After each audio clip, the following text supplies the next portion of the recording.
Ketones are water-soluble breakdown products of fatty acids, okay? They're beta-hydroxybutyrate, acetoacetate. These are small molecules that are water-soluble. The liver throws them out like crazy. Kidney a little bit, but mostly liver. So as I told you earlier, when we don't eat, you get anxious, mainly because our brains are addicted to glucose. It's like cocaine and nicotine and whatever. You start getting all antsy, I haven't eaten anything, what's going on? So then once the body realizes you ain't going to eat anything, we have to start mobilizing out of our fat resources. And the fats go into the bloodstream as triglycerides, which are 3 fatty acids attached to a glycerol backbone. They go to the liver. The liver chops them up and puts out these little water-soluble ketone bodies. The name ketone body is kind of a weird thing from biochemistry, but they're called ketone bodies. And they can supply the brain with energy, the heart with energy. And not only that, they're a super fuel. It's unbelievable. That mitochondria burns these ketones, okay, but their energy, remember I was talking about how energy efficient the mitochondria become? When they burn ketones, they become even more energy efficient. It's unbelievable how they don't need as much oxygen to generate more energy. That's why my colleagues called, and some of the greats in the biochemistry field called them super fuel, because you can get more energy, bang for buck, burning a ketone body than you can burning a pyruvate coming from glucose, or even a fatty acid. And the biochemistry for that is interesting.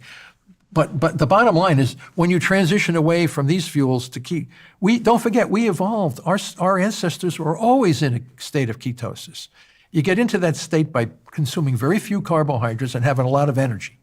And this is the way our ancestors were. So what can we learn from our ancestors about cancer? How prevalent was cancer when we look back at our ancestors, if they were often in a state of ketosis? Yeah, well, it's hard to determine from skeletal records, but I think we can look at modern man who live according to their traditional ways.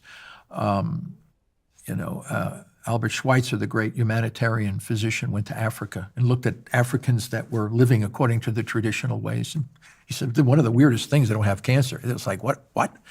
The cancer was extremely rare in Africans, in Inuits living in the areas, British, when they came, in looking at the health conditions of folks that lived in the Arctic Circle. Cancer was not there. They had other things, but they didn't have cancer. Aboriginal folks. So it seems as though we can't go back 50,000 years ago because we don't have people to examine. But we have people to examine today, and that was one of the things Schweitzer and several other physicians from Europe would go to Africa, and they would look at some of these tribes that were traditional, and they were saying, whoa, what's going on with these Africans? How come they don't have cancer? But when modern diet and lifestyle entered into their societies, cancer out of control. What about our other primate cousins? Yeah. There's never been a documented case of breast cancer in a female chimpanzee, and they're 98% similar to us in gene and protein sequence. What's going on with that? Monkeys, they don't generally form cancer. They're not eating what we eat, okay? Don't forget, we did not evolve to eat pork pies and Dunkin' Donuts, jelly-filled donuts and pizzas. We did not. Our ancestors did not eat this, right? We were killing and eating animals.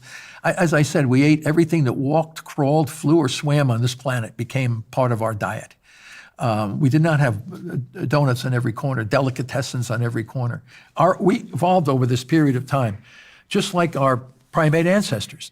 The animals, chimps and gorillas and things that you see in the zoos are fed their natural diets as if they were living in their habitat, their natural habitat, whether it was in South America, Africa, or wherever it was. We're not throwing in jelly donuts every day and pizza pie into the chimpanzee pen. And as a matter of fact, I even went to the zoo down here in Boston, Franklin Park Zoo, and also at the San Diego Zoo. I said, how come you guys don't give these guys, run down and get a big pizza for these animals? Oh no, it would be animal cruelty. Their systems aren't geared for this. Well, neither are we. We have an obesity epidemic. We have all these different chronic diseases. Why? We didn't evolve to eat all this crap that we're eating today. So what I've told many people in these podcasts is that our food science and technology and our society's technology has evolved so much faster than our biology.